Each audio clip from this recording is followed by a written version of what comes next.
महाकुंभ में जिसने जो तलाशा उसको वह मिला। गिद्धों को केवल घास मिली,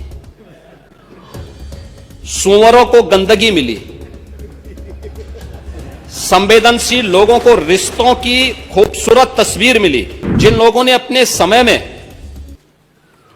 इस पूरे आयोजन को अव्यवस्था और भ्रष्टाचार का शिकार बनाया था, आज वे महाकुंभ पर इस प्रकार की टिप्पणी करके भारत की भावनाओं के साथ ही खिलवाड़ करने का काम कर रहे हैं। पूरे कुंभ में आपने देखा होगा, जो आप कहते हैं भेदभाव हुआ है, किसके साथ भेदभाव हुआ है? वहां न जाति का भेद है, न क्षेत्र का भेद है, न मत और मजहब का भेद है, किसी भी प्रकार का भेदभाव नहीं किसी के प्रति, न अमीर गरीब का भेद है। सारे लोग एक घाट पर स्नान कर रहे हैं। इससे बड़ी एकात्मता का संदेश और क्या हो सकता है? इससे बड़ी एकता का संदेश और क्या हो सकता है? और यही सच्चा सनातन धर्म भी है। और इसीलिए जब इस संबंध में मैं यहां पर अपनी बात को कह रहा हूं, महोदय, मुझे सोशल मीडिया हैंडल पर एक बात बहुत अच्छी लगी। एक सज्जन ने इस बात को कहा और उसने जो लोग महाकुंभ का विरोध कर रहे थे उनके बारे में उसने बहुत सटीक टिप्पणी की। उन्होंने कहा कि पिछले 1.5 महीने में आप वामपंथियों, समाजवादियों की बाल खगाल लीजिए, महाकुंभ को लेकर के विश्व भ्रमण के अलावा कुछ नहीं दिखेगा। गंदगी, अव्यवस्था, पर्यटकों की परेशानी के अलावा इनकी बजबजाती वाल पर दूसरी कुछ भी नहीं मिलेगा। लेकिन इन सब से इतर धरातल पर इनकी बजबजाती विचारधारा का कोई असर नहीं है। हज के दौरान अव्यवस्था से होने वाली सैकड़ों मौतों पर चुप्पी साध जाने वाले भारत के वामपंथी सेकुलर स्कॉलर महाकुंभ की भव्यता पर उल्टी करते नजर आए हैं।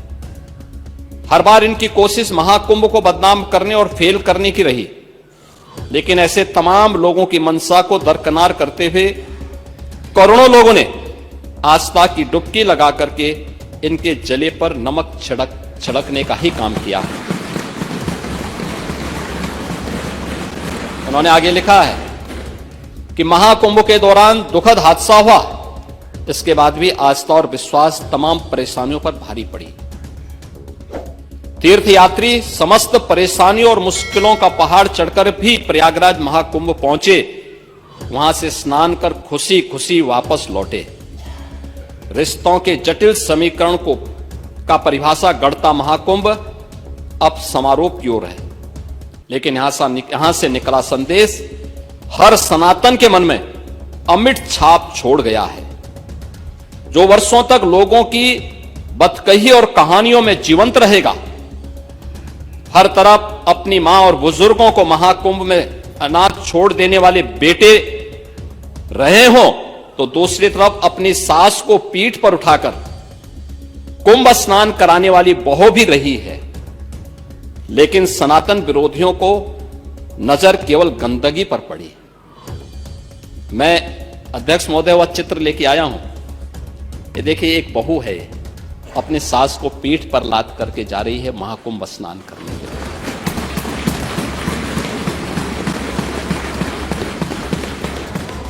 यही नहीं, आगे एक और बात कहते हैं। किसी ने सच कहा कि महाकुंभ में जिसने जो तलाशा उसको वह मिला। गिद्धों को केवल घास मिली, सूअरों को गंदगी मिली,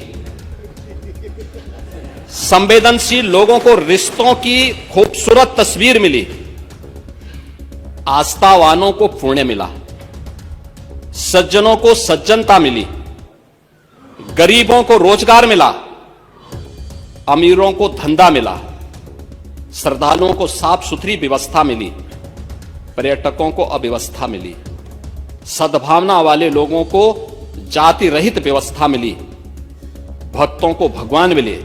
मतलब सबने अपने स्वभाव और चरित्र के अनुसार चीजों को देखा है। एक ही घाट पर सभी जातीय वर्ग के तीर्थयात्री स्नानार्थी बिना किसी भेदभाव के नहाते रहे। सनातन की सुंदरता आखिर समाजवादी और वामपंथियों को कैसे नजर आएगी, लेकिन इनके द्वारा लगातार किए जाने वाले प्रश्न इनकी नियत को ही संदेह के दायरे में खड़ी करती है।